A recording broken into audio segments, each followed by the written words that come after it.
جگم صاحب، ایک روایت کے بارے میں استفادہ کرنا چاہتا ہوں آپ سے۔ روایت کے بارے میں بہت سارے مختلف زاویے نظر ہیں، سند کی بحث بھی ہے، اس طریقے سے لوگوں نے درایتاً بھی اس پر اعتراضات کیے ہیں۔ روایت کا خلاصہ یہ، ایک صحابی آپ صلی اللہ علیہ وسلم کی خدمت میں آئے، انہوں نے سجدہ تعظیمی کیا، آپ صلی اللہ علیہ وسلم نے ان کو منع فرمایا اور کہا کہ دین اسلام میں اس کی کوئی گنجائش نہیں ہے، اگر اس سجدے کی گنجائش ہوتی تو میں عورتوں سے کہتا کہ وہ اپنے خاوند کو، اپنے شوہروں کو کر لیں، لیکن وہاں بھی جب اجازت نہیں دی گئی تو پھر یہ کیسے دیا جا سکتا ہے؟ اس روایت سے عام طور پر یہ استنباط کیا جاتا ہے کہ اللہ کے پیغمبر نے شوہروں کی جو قدر و منزلت ہے، ان کی جو فضیلت ہے، ان کی جو عظمت ہے، اس کو یہاں تک بیان کیا ہے کہ اگر اجازت ہوتی تو بیویاں ان کو سجدہ کرتی۔ اس سے ہمارے مجازی خدا کا بھی ایک تصور شوہروں کے لیے نکل آیا ہے۔ میں جاننا آپ سے چاہتا ہوں، یہ روایت کیا قرآن مجید کے 4 کارنرز میں جہاں پر سجدے کو شرک کے مترادف قرار دیا گیا ہے، کسی طریقے سے فٹ بیٹھتی نظر آتی ہے؟ یہ تو تعلیق بالمحال کا اسلوب ہے،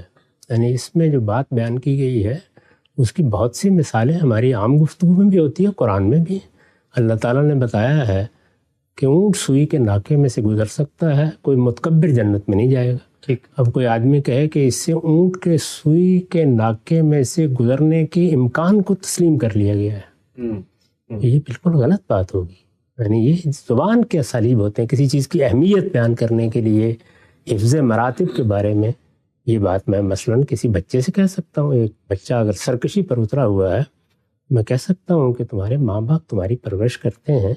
اور ماں جتنی مشقت اٹھاتی ہے، یہ حقیقت ہے کہ اگر سجدہ کرنا شرک نہ ہوتا ہم کہتے ہیں کہ ماں کے سامنے سجدہ ریز رہا کرو۔ تو اسی طرح کا اسلوب ہے، کسی موقع پر یہی بات حفظ مراتب کے پہلو سے سمجھانے کے لیے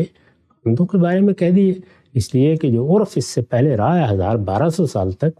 اس میں عورتوں کی تمام ذمہ داری مرد نے اٹھائی ہے، ان کی حفاظت کی ذمہ داری، ان کی کفالت کی ذمہ داری، وہ کوئی معاشی جدوجہد بالعموم نہیں کرتی رہیں،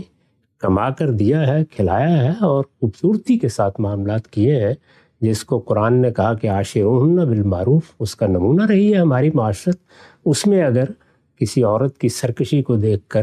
یا اس کے انحراف کو یا ناشکری کو دیکھ کر، جیسے اولاد کرتی ہے، اولاد کتنی محبوب ہوتی ہے، لیکن بعض اوقات ناشکری کا اور اسی طرح سے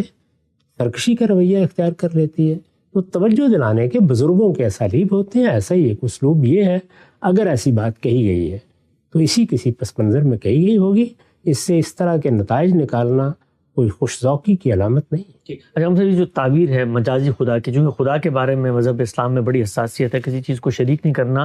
لیکن ٹھیک ہے، وہ جو پورا کا پورا کانسیپٹ ہے اسلام کا، بھی خاندان کا انسٹیٹیوشن ہے، اس کی کفالت ہے، بچے ہوں گے، خاندان کا سربراہ ہے، اس بنیاد پر اس کو ایک طرح کا فوقیت یا درجہ ملا ہوا ہے، افضلیت ملی ہوئی ہے، چونکہ وہ ذمہ داری لیتا ہے، یہ سب اپنی جگہ پہ، لیکن یہ تعبیر اختیار کرنی چاہیے کہ جی شوہر جو ہے وہ مجازی خدا ہوتا ہے عورتوں کا۔ یہ تعبیر تو ہمارے یہاں لوگوں نے اختیار کر لی ہے، یہ نہ اسلام کی تعبیر ہے نہ رسول اللہ نے اس کو اختیار کی ہے۔ میں نے تو عرض کی ہے کہ اس طرح کی تعبیریں بنانا ہی غلط ہے، اسی لیے مثال دی ہے